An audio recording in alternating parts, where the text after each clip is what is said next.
I held my trusty assault rifle with a light grip, leaning back against the inside of the vehicle. I couldn't see where we were going, but the ride was pretty smooth, so I figured we were at least not going to an overly remote area. It's been a while since my last mission, and this long drive oddly reminded me of my first intervention with the unit. I was nervous back then, and my commander noticed that, so he told me to pull myself together because in this line of work, one moment of panic could get your team members, or yourself, killed. I listened to him and focused as best I could, and in the end the mission was a success with no incurred losses. I've been on countless missions since then, and as I now rode in the APC, I felt nothing similar to that rookie-like nervousness like on my first mission.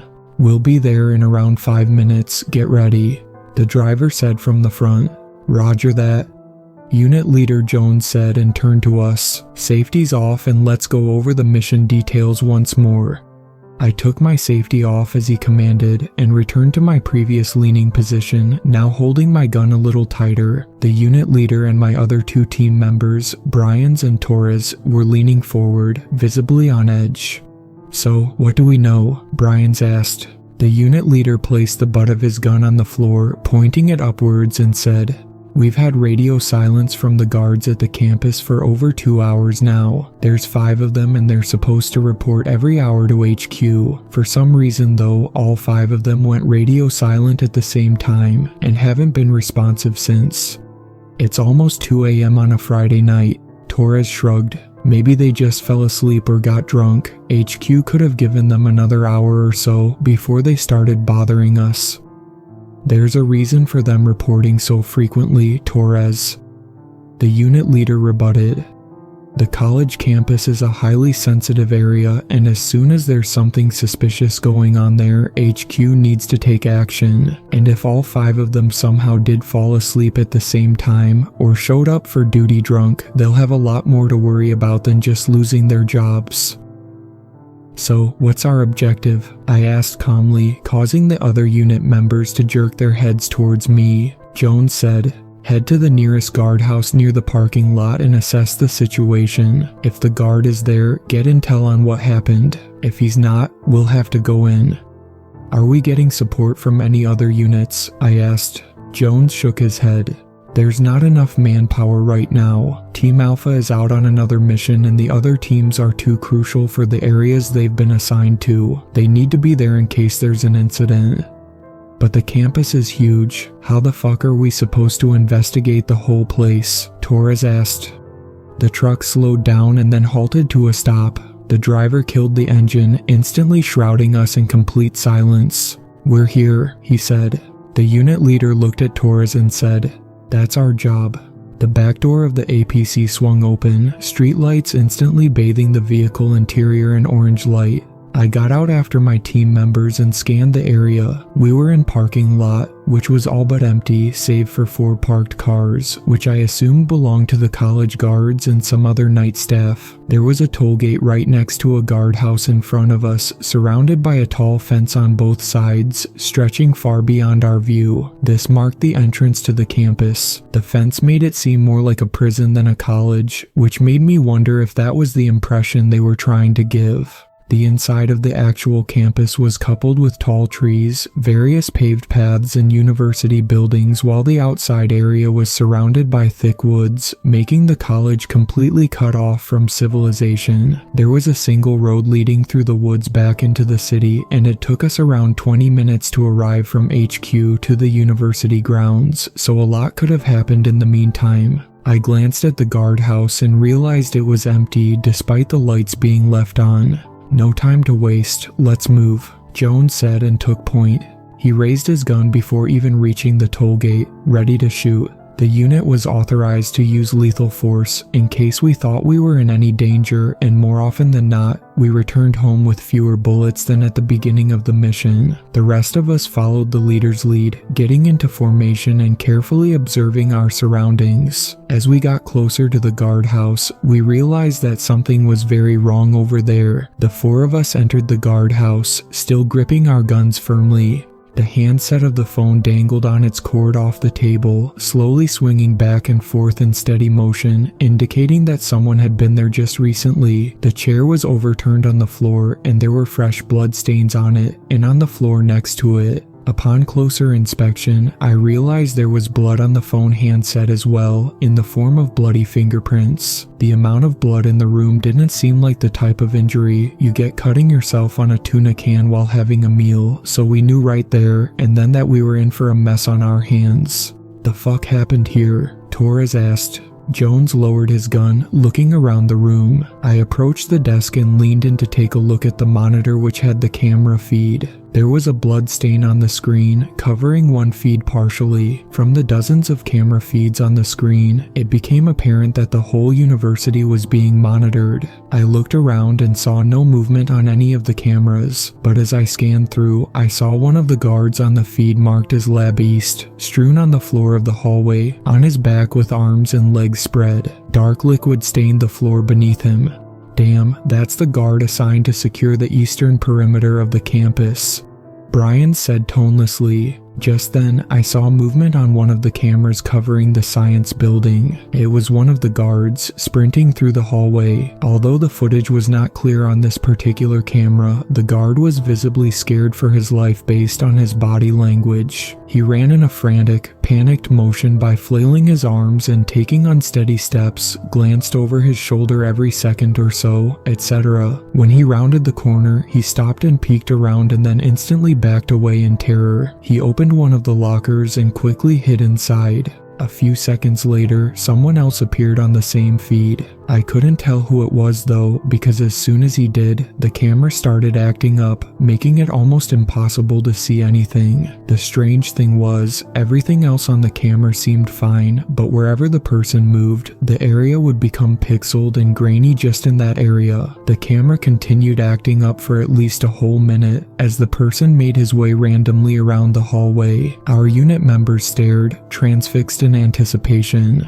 Eventually, the person walked off the visibility of the camera and the feed returned back to normal, as we were faced again with the view of lockers. Another half a minute or so later, the guard emerged from his locker timidly, looking in both directions. He quietly closed the locker door. Jones pressed the button on his radio and said as quietly as possible, "This is the Special Response Unit. Is anybody out there?"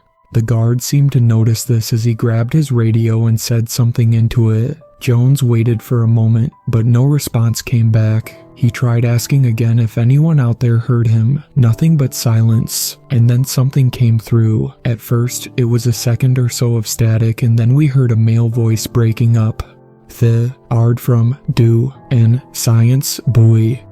"Repeat that last, you cut off. Where are you?" Jones asked sternly. "Go in the ents building." Just then, a loud, ear-piercing, animalistic shriek came from the other end of the radio, so sharp and long that I felt shivers running down my spine, even at this distance. The guard on the camera shot his head in the direction down the hallway and started running again, faster and more panicked than before. "This is Unit Leader Jones. You there in the science building, can you hear me?" There was another staticky noise, coupled with the sound of broken up panting and that same monstrous screeching before it went silent completely. The cameras started acting up at the same time as well, and we were unable to see where the guard had run off to and what was chasing him. We stared at the motionless, quiet camera feed for a minute or so before I finally turned away from the screen. "He mentioned the science building," I said. "We should check that place out first. We might want to call for some backup," Torres stated. "You know the drill," Jones said. "No backup until we confirm what we're up against. Bryans, you stay here and monitor the feed. Keep us informed of any movement. Got it?" "Roger that." Bryans nodded and immediately lifted the chair and sat by the desk. "The two of you, you're coming with me. We gotta see if we can save that other guard and get some intel from him," Jones said. We quickly checked out the map on the wall of the guardhouse, which showed where each point of interest in the campus was located. The science building was pretty close to the guardhouse itself, to our relief, since the campus was enormous. "Let's move," Jones said and opened the door. The outside was unnervingly quiet as we made our way there, even the chirping of birds and insects not being heard, leaving us with nothing but the sound of our own boots echoing on pavement. With our years of training and the kinds of missions we've been on before, we knew better than to let our guard down, so I kept an eye on the left side, while Torres did the same on the right side. Jones took point and made sure nothing unexpected jumped in front of us. The science building stood in front of us, a silent behemoth 4 floors tall. Some of the classrooms still had lights on, but most of them were engulfed in pitch darkness. "Brian's, anything moving in there?" Jones asked as we neared the statue of a prominent scientist in front of the building.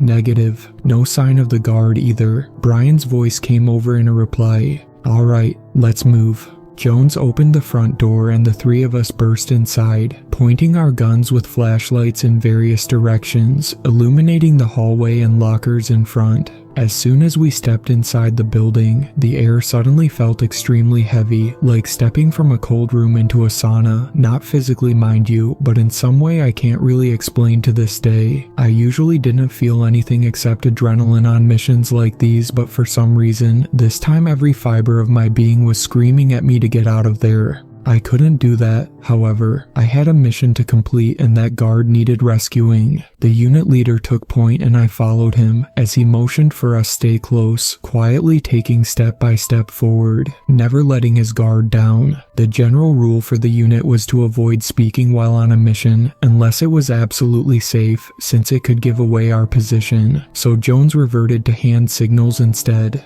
We hadn't made it halfway down the hallway when a loud bang resounded somewhere in the distance. Jones raised his hand to signal for us to stop. We stood there in silence with our guns raised, pointing them at the far end of the hallway, covering both the left and right side where the corridor forked. And then we saw something run past us from left to right, with an insanely quick batter of barefoot footsteps disappearing around the corner. I'm not even sure that the word run is the right one in this case, because whatever it is that ran past us was so quick that you could literally miss it if you blinked. "What the fuck was that?" Torres asked, pointing his gun left and right in a confused manner. We stared without blinking, trigger fingers at the ready. Jones gently pressed the radio button and asked, "Brian's, see anything?" There was a sound of static coming from the other end. "Brian's," Jones repeated, but no response came. He looked genuinely unsure what the next best approach should be, but after a moment of contemplation, he signaled for us to follow him. He pointed his gun around the corner where that fast thing had disappeared, and then I honestly don't know what happened next. There was a loud screech similar to the one we heard on the radio, which oddly reminded of skidding car tires, but this time it was fuller of audible malice and anger. Jones started firing, filling my ears with ringing noise, mixed with the echoing bangs of gunfire. This all lasted for 2 seconds tops, because as soon as Jones started firing and before Torres and I could reach him, that thing from before flew back the way it came as quickly as it did before, but this time it took Jones along with it, making the both of them disappear around the corner just like that in a split second. It all happened so quickly that we saw Jones's rifle fall out of thin air onto the ground with a loud clank. Torres ran to the gun and pointed his own gun in the direction where the leader was taken. I followed closely behind, scanning the hallway along with him. It was empty, rows of lockers on both sides, and a hallway which ended in consuming darkness, our flashlights unable to illuminate it all the way to the end. But other than that, there was nothing.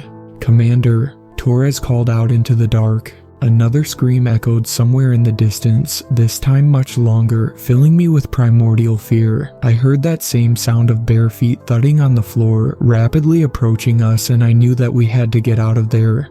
"Torres, we gotta get the fuck out," Now, I turned back towards the exit along with Torres and we started sprinting down the hallway. The scream resounded again, this time right in my ear, and I heard a thump and a yelp, realizing Torres had somehow tripped and fallen. I turned back to help him and to my horror, saw him getting dragged down the hallway by his foot, almost as quickly as Jones, but slowly enough for me to see his face full of fear, as he reached out towards me in vain and screamed futilely. I opened fire at whatever could have been dragging him, even though I saw nothing in the darkness, and just before he disappeared around the corner, I saw Torres turn on his back while still being dragged and shoot at his captor. The shooting lasted for a few seconds before it abruptly stopped. I stood there with my gun pointed down the hallway, breathing heavily, the beam of my flashlight steadily going up and down. I couldn't process what the fuck just happened. And then a noise snapped me back from my trance into reality. It sounded like those same footsteps from before, right around the corner, but this time slow and dragged on the floor intermittently, and it was getting closer.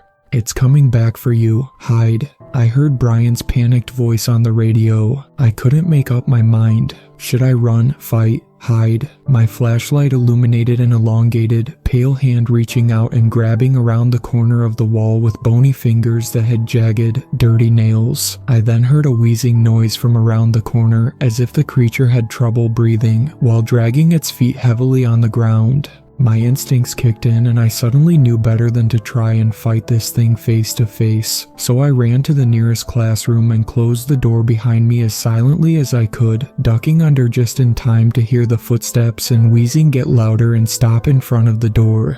I held the door firmly with my shoulder, trying not to make any movements, holding my breath. The only thing separating me from most likely a sure death was this door, and the wheezing was right on the other side of it, so close that I could practically smell the monster's rotted breath even through the small crack under the door. It sniffed the air curiously, wheezing between sniffs. Gradually, the heavy dragging of the creature's feet started again and it began to fade away along with the wheezing. It stopped again, and a loud sound was heard outside the classroom, like something metallic scraping another metal surface. More footsteps and wheezing in my direction, but they simply went past the door and gradually faded away. I steadily exhaled in relief when my radio crackled to life, nearly making me jump out of my own skin. They fucked up. Now we're all fucked.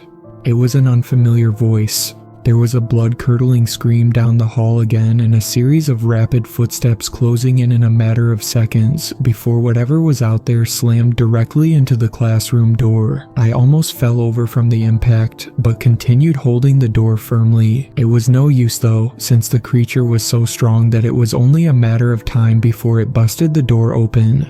I tried bracing the door and getting my gun ready to shoot when the creature bursts in, but before I had a chance to do it, there was a loud crash somewhere in the building and the slamming on the door instantly stopped. Another screech ensued right in my ear, followed by an impossibly quick batter of footsteps which seemed to cover insurmountable distance within seconds and fade away completely. Whatever caused that crash got the creature's attention, which worked to my advantage. I wasn't sure how long I had though, so I had to act quickly. "It's gone now." Brian's voice came over the radio calmly. "You're in the clear." "Brian's, where the fuck have you been?" I scolded him and immediately moved to the corner of the classroom to avoid drawing the creature back. What the fuck was that thing, and where are Jones and Torres? "I'm sorry," Brian said over the radio. "They're dead. You need to get the hell out of there. I'll call backup." "Fuck, is it safe?" I asked. "There's no one there as far as I can see. Move your fucking ass before it comes back." I carefully exited the classroom with my gun raised, looking down the hallway and then towards the exit. As soon as I did, I couldn't help but mouth a what the fuck in frustration and bafflement. The metallic handles on the exit door had been twisted together into a knot, making it impossible to open the door. I was stuck in here. "Brian's, come in, door's barred," I said into the radio, looking over my shoulder. "What?" Brian's asked a second later. "The door's fucking barred. That thing twisted the metal handles. I can't get out," I said, more frustrated this time. A moment of silence before Brian's finally responded. "Shit, alright, listen, there's a back entrance into the building. You'll have to go to the other side." "Got it. Did you call backup?" "I did, but their ETA is 1 hour." Are you shitting me? There was a heavy set of footsteps on the floor above, which reminded me to lower my voice. I gripped my gun firmly and waited for them to fade away before I spoke into the radio again, more quietly this time. 1 hour is too long, we'll all get killed by then, and if this thing gets out, we're fucked. All other units are busy. Look, I told them how serious the situation is and they said they'll send in the armored guys. For now, you just need to get the hell out of there, Brian said. Can't leave. There's someone else still alive. I heard them on the radio just before. Yeah, it was probably the guard from before. He's hiding in the basement lab. You see him? Yeah, but forget about him. You need to get your ass out of there. I sighed. Negative. Backup is taking too long. Gotta pick him up before that thing gets to him and get some intel. Are you out of your mind? Brian's agitated voice came through. Did you see that thing in there? It took Torres and Jones. You gotta... Where's the creature now? I interrupted him. Brian's went silent for a moment before saying, 3rd floor. I still can't see it clearly though. Must be causing some interference with the cameras. Can you see Torres and Jones anywhere? I asked.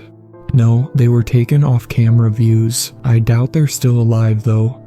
Got it. Gonna pick up the guard. Keep me posted on the creature's movement.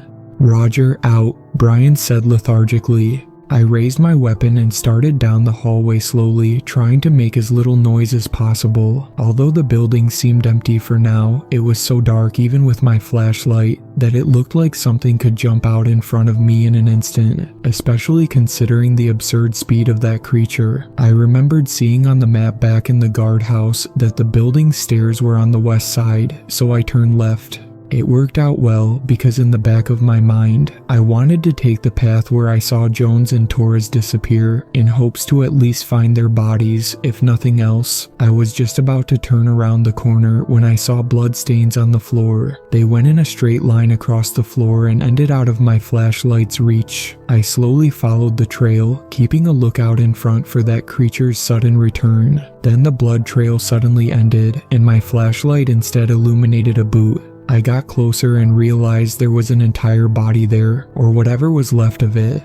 The body was cut in the middle and literally split in half, from the crotch all the way up to the abdomen. No, more like ripped. The way the legs were spread in an unnatural way indicated that the creature may have grabbed the victim by the legs and ripped the body apart, as incredible as it sounded. But then again, seeing the speed of movement of the creature that got my teammates, it didn't seem so far-fetched. A large pool of blood and spilled guts decorated the floor around the body. I recognized the uniform and my heart sank when I pointed the flashlight at the victim's face. Jones' eyes stared blankly at the ceiling, his mouth agape in terror, trickles of dried blood on the side of his face. Fuck, Brian's, do you read me? I said into the radio. Go ahead, Brian said. I found Jones, he's dead. I knelt down for a better view. Whatever the hell this thing was, it was capable of doing some serious damage. Shit, the creature got him, Brian's asked.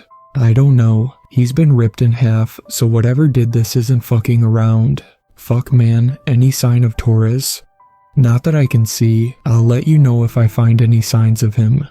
I proceeded through the hallway and just then heard a loud crash somewhere on my floor. I pointed my gun at the source of the sound, realizing it must have come from one of the nearby classrooms. The cameras didn't cover any of the classrooms, so I knew asking Brian's if he could see anything would be pointless. I stood frozen for a long moment, waiting to see if more sounds would come from the classroom. Another crash, but this time from somewhere upstairs. I knew I wouldn't feel safe with something potentially tailing me from behind, so I decided that the best course of action would be checking it out. I approached the door and reached for the knob, gently grabbing it. As slowly as I could, I turned it and pushed the door. It creaked in an alarmingly loud manner, revealing an empty classroom in front. I stepped inside, carefully observing my surroundings when I saw something move behind the teacher's desk with the corner of my eye. Don't move. I pointed my gun to the source. Whoa, don't shoot. A familiar face popped out from under the desk, raising one hand up.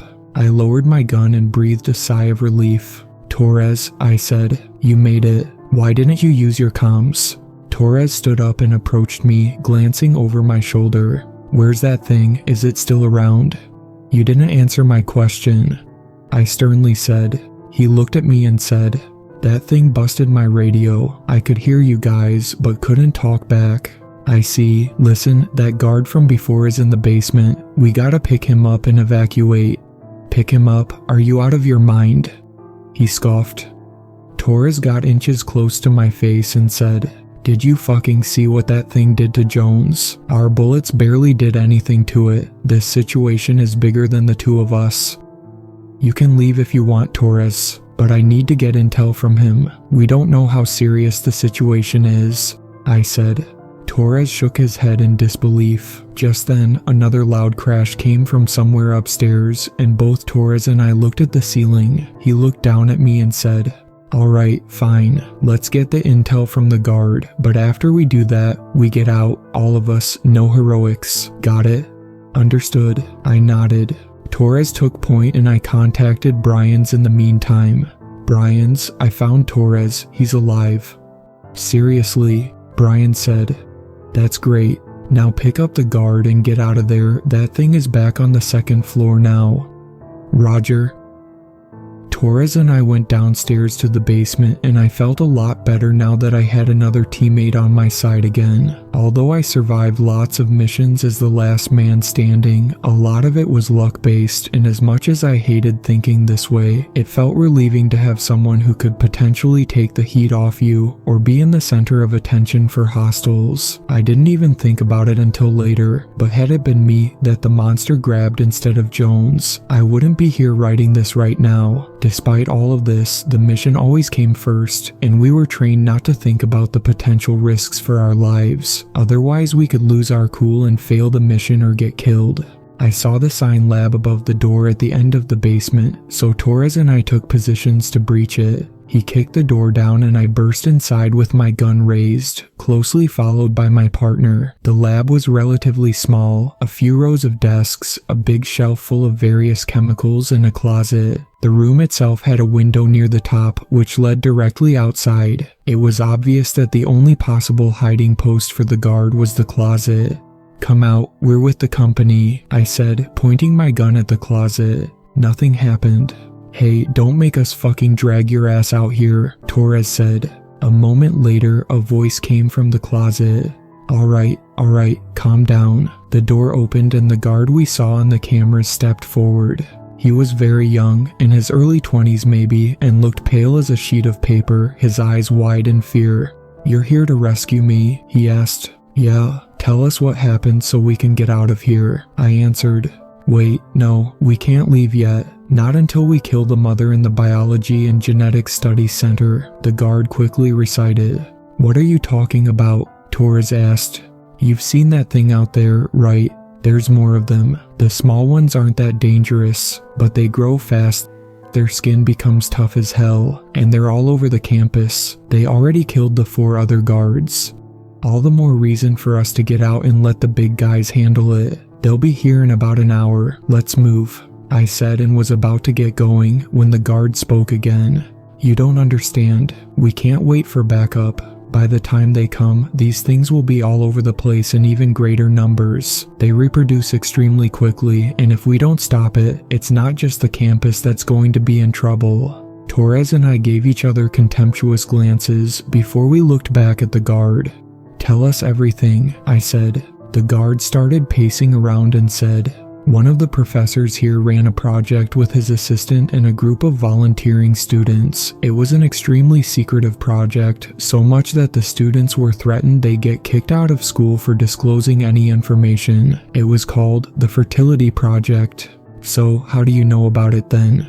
"Because the experiment's gone wrong and the whole thing is now out of control. Listen, we don't have time for this. I'll tell you everything, but right now, we gotta get to the biology center and..." A loud sound of glass breaking resounded in the room, and a long, emaciated hand reached in through the window. It grabbed the guard by his head and lifted him up from the ground effortlessly. The guard screamed and squirmed, but the hand seemed to grip him firmly like a vice. Torres and I opened fire on the unseen creature, and almost as soon as we did, it screeched, similarly to the creature back in the hallway. It instantly let go of the guard, who fell down and scooted away to the opposite wall. The hand pulled back out of the window, and a set of footsteps running away was heard just outside. Another scream came, but this one inside the building. Brian's voice came in. "It's coming down, get out of there."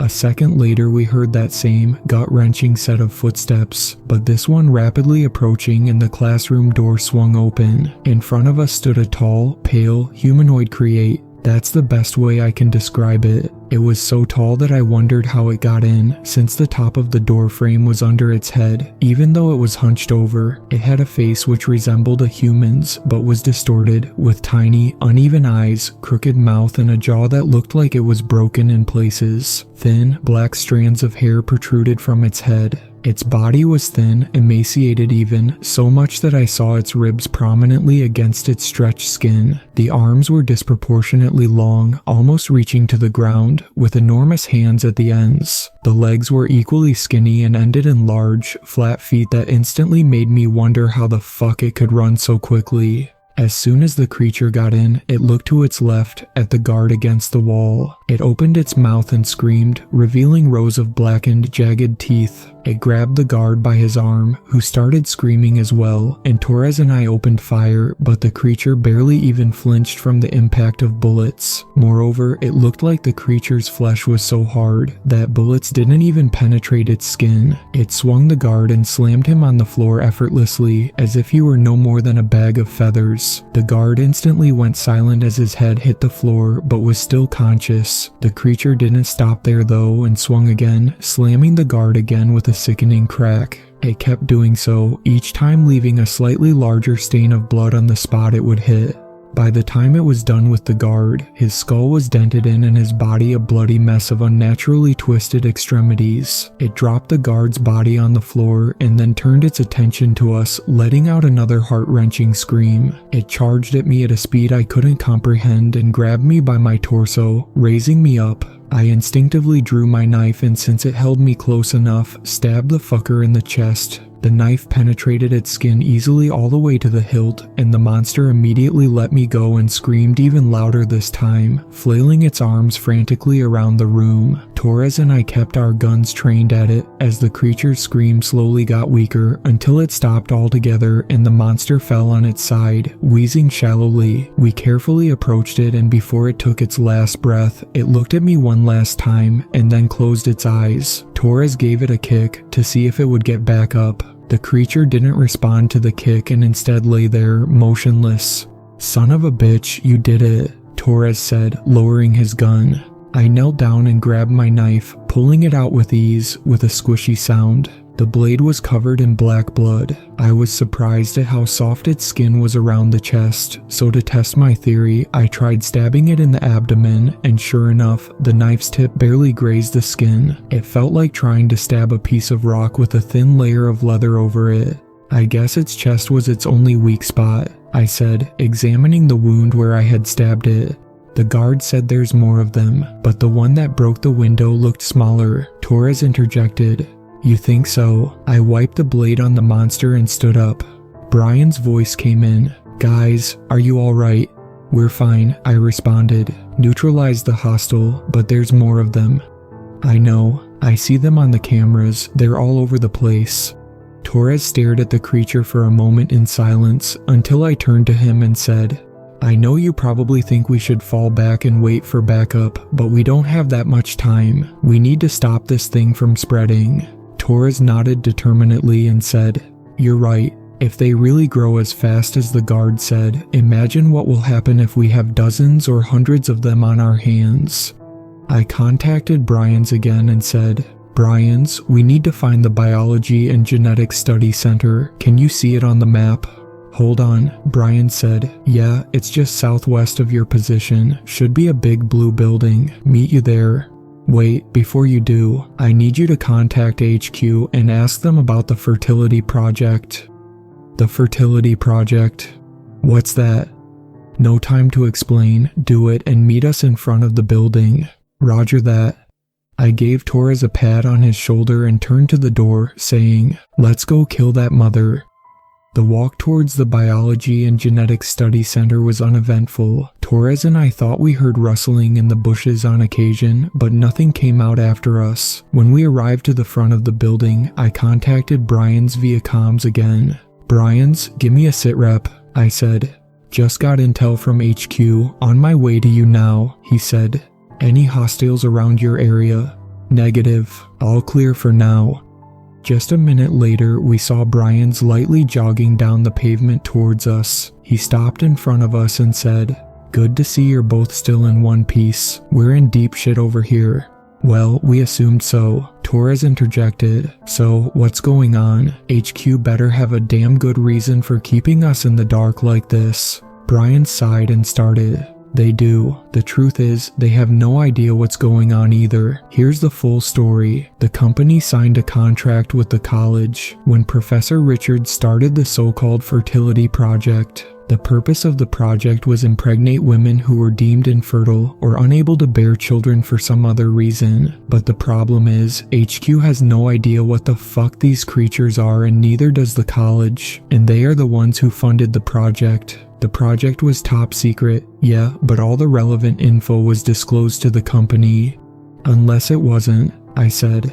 Brian's continued. "HQ suspects Richards is hiding something. The guards at the campus have pretty mundane duties, except for the guard stationed here in this building. His main job was to prevent anyone from entering it, and especially Richards's office, where he kept all his research data. HQ also knows for a fact that the experiments were conducted inside the building, on the basement floor, where only Richards and other project participants had access through his office."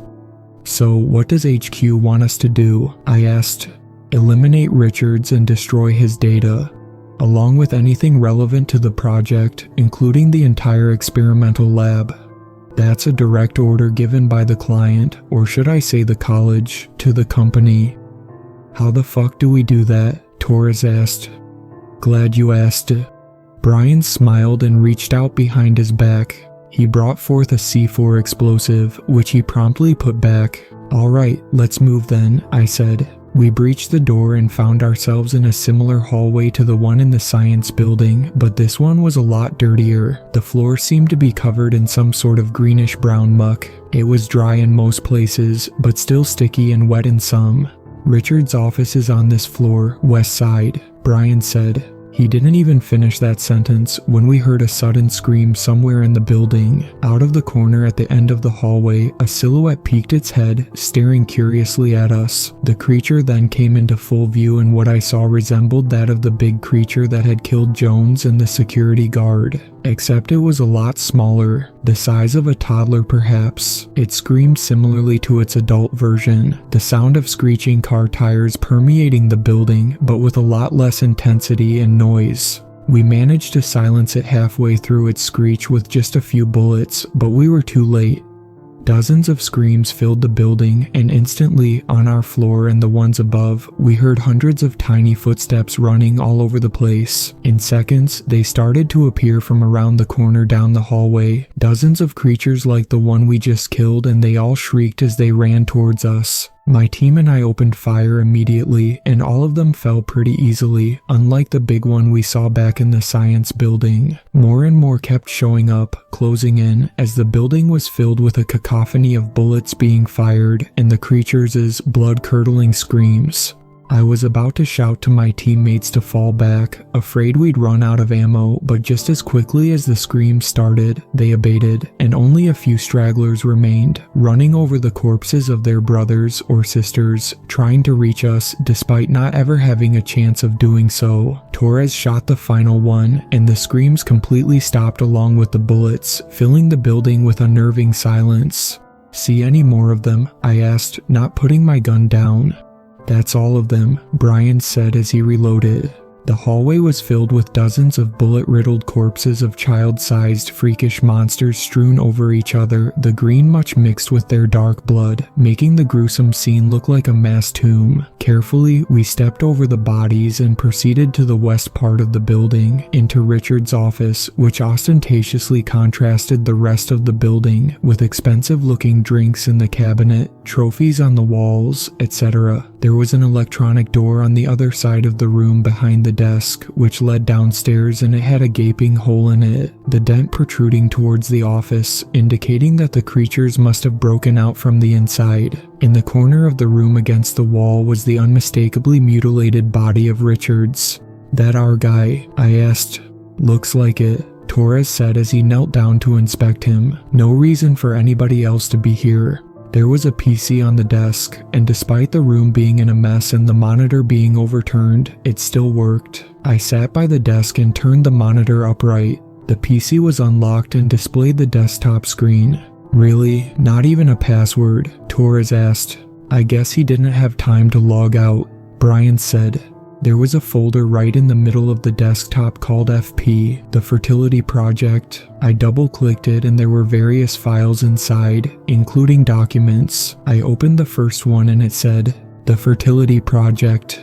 The purpose of the project is to fertilize females which were otherwise deemed infertile. The project is still in its early stages and purely experimental and does therefore not guarantee any results. Furthermore, adverse effects have not been 100% eliminated and may be visible in some subjects. Due to this, all participants, including test subjects, are under strict obligation to sign an NDA under risk of federal violation in case they disclose any sensitive information. The subjects consist of 5 women between the ages of 20-28 who are unable to bear children and signed up as volunteers. They will remain in the facility for the duration of the project, 3 months if unsuccessful, 12 months if able to conceive. During this time, my assistant and the 12 students who volunteered for the project will run daily tests on the subjects. The entire project has been funded by the college." "Well, I'll be," Brian said. "I wonder what happened to those women."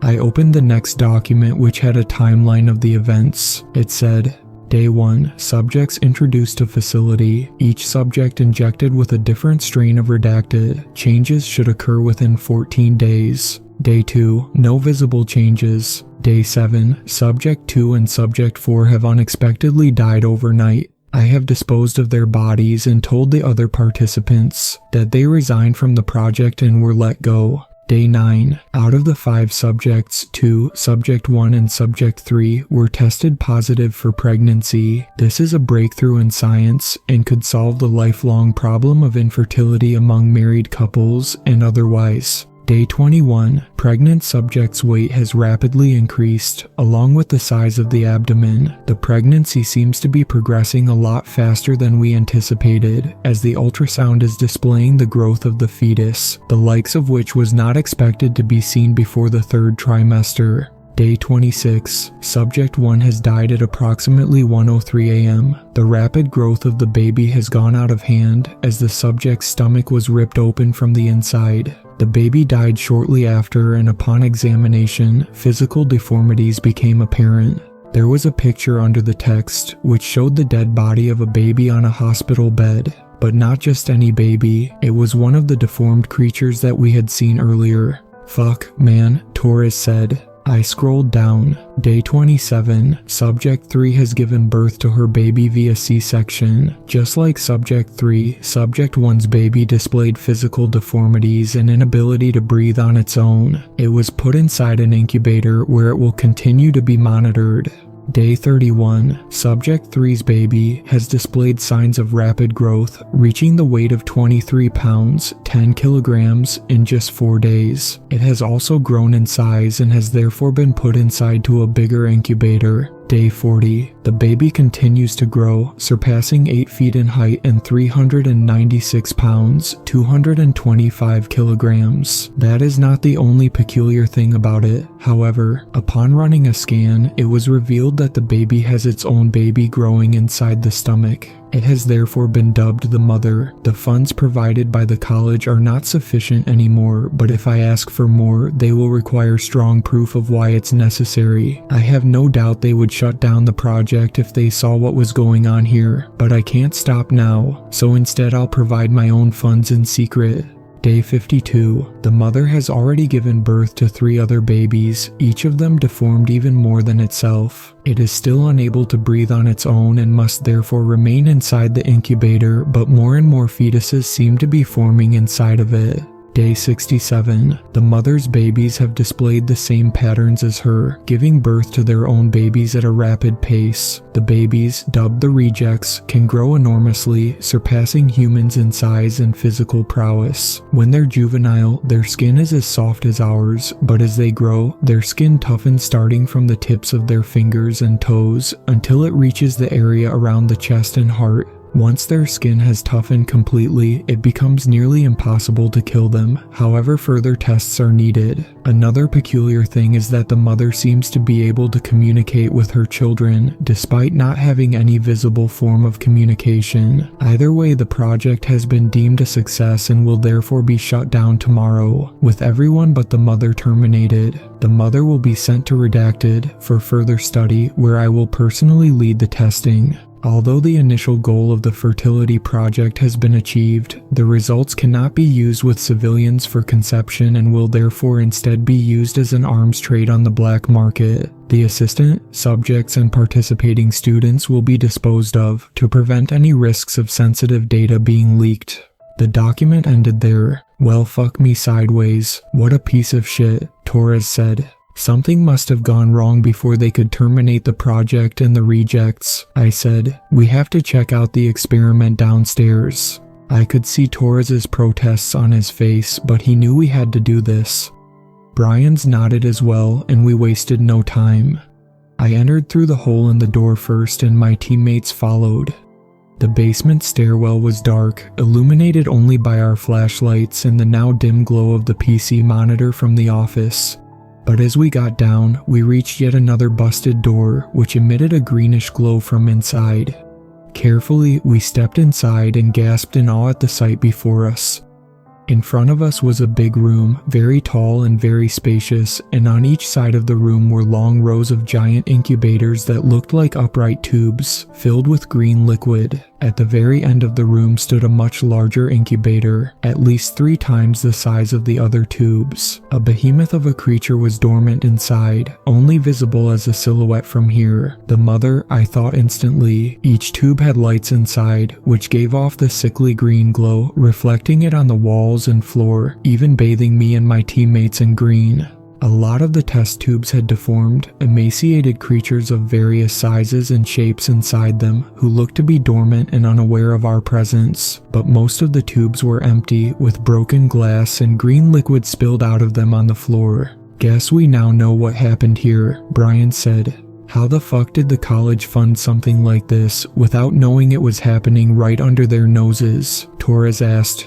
You read the report, I interjected. Richards used his own funding, in addition to the college's. Let's check out that tube at the front. That might be the mother.